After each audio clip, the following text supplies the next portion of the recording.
Welcome to the Level 1 Economics Summary video series. First, I'll make some high-level remarks. Economics has 9 readings and 3 study sessions. The 9 readings are shown right here. The weightage on the exam for economics is 10%, which means that out of 240 overall questions, there will be 24 economics questions. The difficulty level is high, largely because of the amount of material that needs to be covered, and it's approximately 550 pages in the curriculum.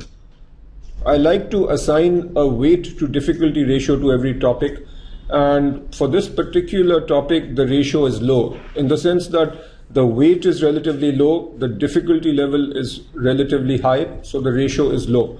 Now this does not mean that you completely blow off economics, but what this does mean is that don't spend so much time on economics that you compromise some of the other more heavyweight subjects.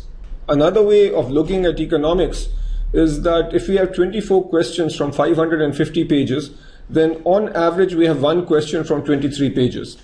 Another point that comes from this is don't spend time reading the curriculum at this stage being roughly 4 weeks left for the exam. So at this stage, a crash course like this one, where you get the key points, is good, but then most of your time should be on practice. So get the core concepts and then practice a lot. In doing the practice, by default, the core concepts are going to be reviewed. The economics course changed substantially in 2012. So if you do papers from the past, then go back till 2012, but not before that. This video is a summary of the reading on demand and supply analysis and introduction. And as I mentioned before, I am going to essentially read, and where I feel a little explanation is provided, I'll do that. The benefit is that this will help you remember, and also you can use this as an audio. So in between meetings, or if you are traveling to and from work, you just hear this audio and that will help you remember. What are the different types of markets? You can have factor markets. This refers to markets for factors of production. Factors of production are natural resources, mineral wealth, raw materials, human labor, and so on. Firms are the buyers in the factor market. Product markets refers to the markets for consumer goods and services, also referred to as goods markets. Here the firms are the sellers.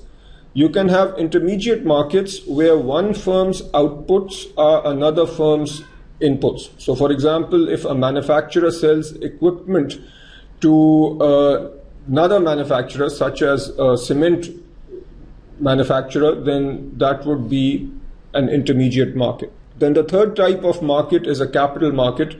This refers to markets where firms can raise money for investment. This is done in 2 ways. Either in the debt market, where firms borrow money by selling debt instruments. In equity markets, here firms sell claims to ownership, and essentially they are selling equity instruments such as stocks. Capital markets also include secondary markets where debt and equity claims are subsequently traded. This overlaps with what you've seen in equity. The demand function and the demand curve. The general form of the demand function is given right here. The quantity demanded for good A is a function of or depends on the price of A. I stands for income, and then price of other products which are related. An example is the quantity demanded for butter. So quantity demanded for butter depends on the price of butter, and you will notice a negative relationship, because if the price of butter goes up, then the quantity demanded for butter will come down. There is a positive relationship with income, a positive relationship with the price of margarine. Margarine is a substitute, so if the price of margarine goes up, then the quantity demanded of butter will go up. And then a negative relationship with bread. Bread is a complement. If the price of bread goes up, then the demand for butter will come down. Demand refers to the ability and willingness of consumers to consume a good or service at a given price over a period of time. quantity demanded is typically negatively related to an item's own price. There are some exceptions where we have a positive relationship, and we will touch on those exceptions later. An increase in the price of margarine will increase the demand for butter. Therefore, margarine and butter are substitutes. An increase in the price of bread will decrease demand for butter. So bread and butter are complements. Notice that there is a positive relationship between income and demand. This means that butter is a normal good. If you have another product where there is a negative relationship between income and quantity demanded, then we say that the good is an inferior good.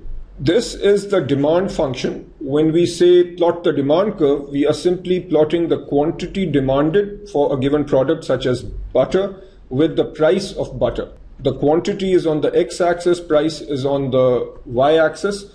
When you plot the demand curve, the only thing that changes is the price of butter and quantity of butter. Other variables such as income and price of other products has to remain constant. Inverted demand function is where we make price the subject of the formula. So we say price of butter is equal to whatever, where the whatever would be quantity of butter and then the other variables. The supply function and the supply curve, the general form of the supply function for good A is given here. So quantity supplied for good A is a function of or depends on price of A and then various costs. This is an example. The quantity supplied for shoes depends on the price of shoes, and there is a positive relationship, which means that if the price of shoes is high, then suppliers will be willing to supply more. And then there is a negative relationship with wages and price or cost of leather.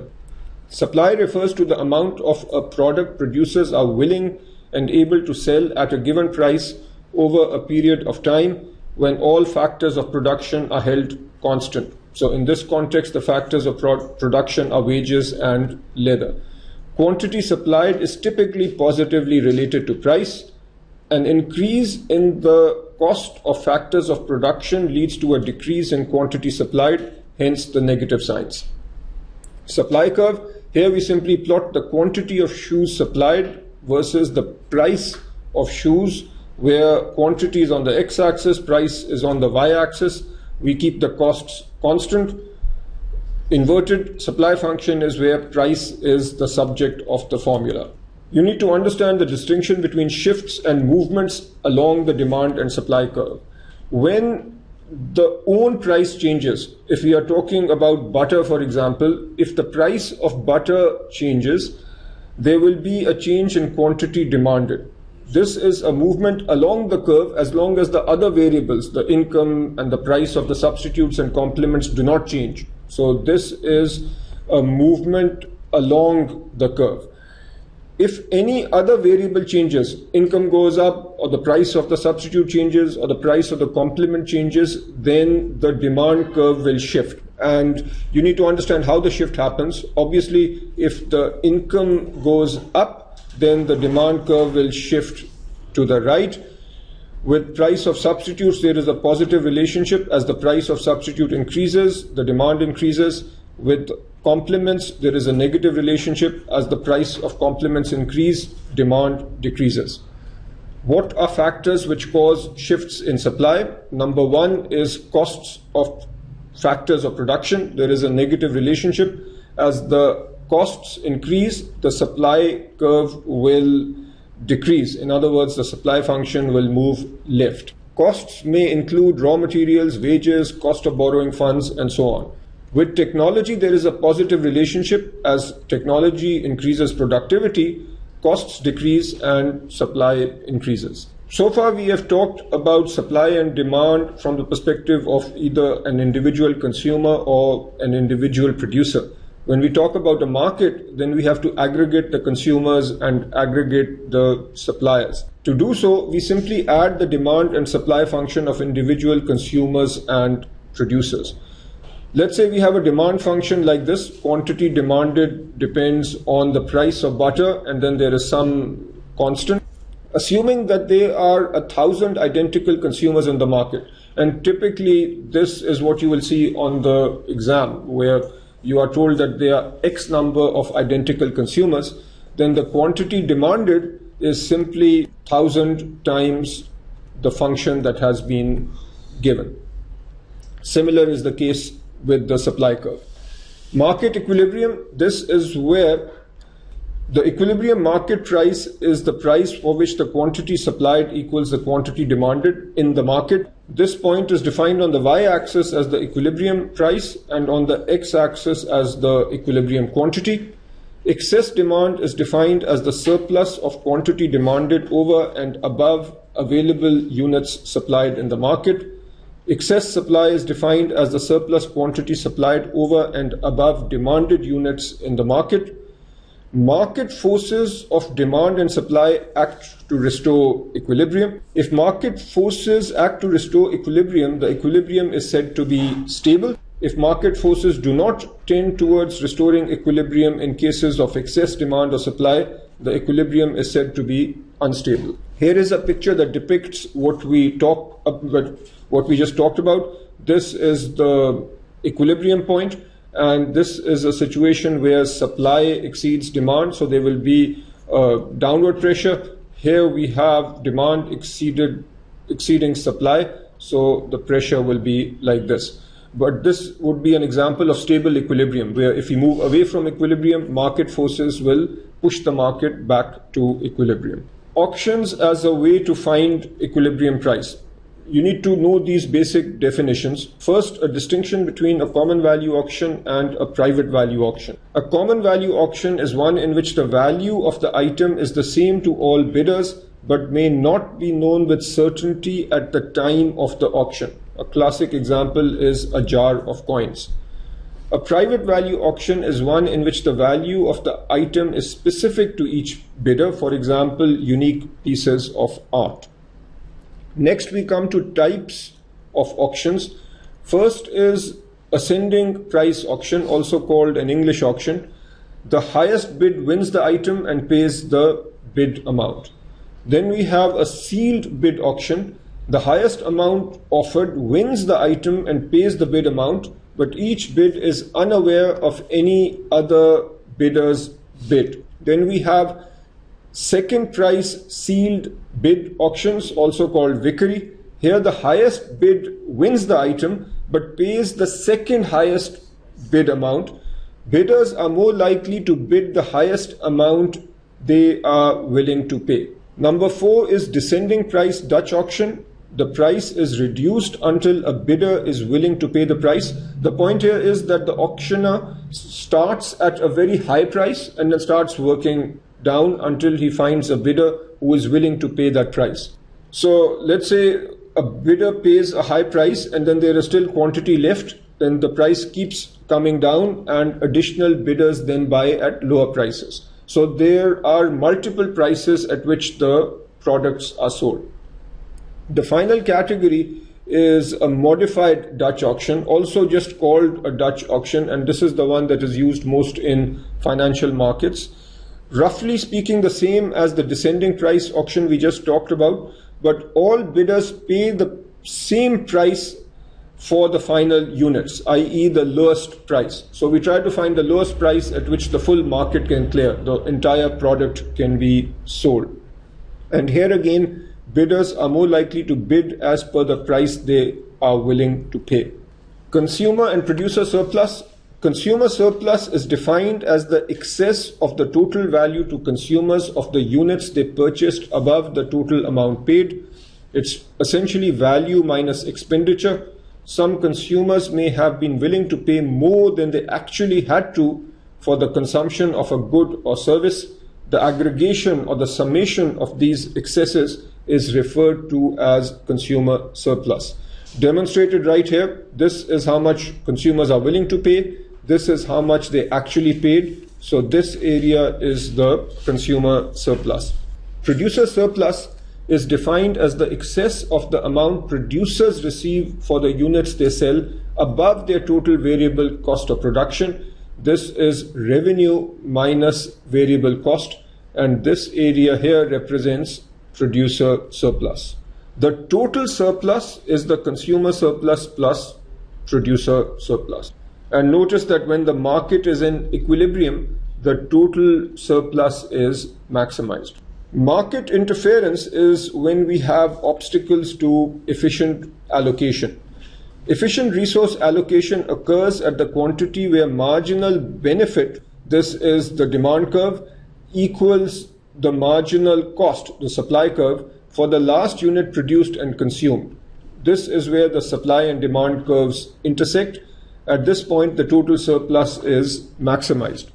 Underproduction is when production is less than the equilibrium quantity. So if we look at the picture that we just saw, if the production is less than equilibrium, then we have underproduction. Consumers are willing to pay more than the cost to supply. So in this region, consumers are willing to pay more than the cost.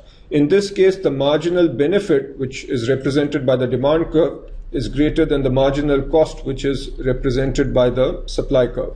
Overproduction is where production is more than equilibrium. So if we are at this point, then we have overproduction. Consumers are willing to pay less than the cost to supply. In other words, cost is high, consumers are willing to pay less than that, so clearly that also is inefficient. The marginal benefit is less than the marginal cost.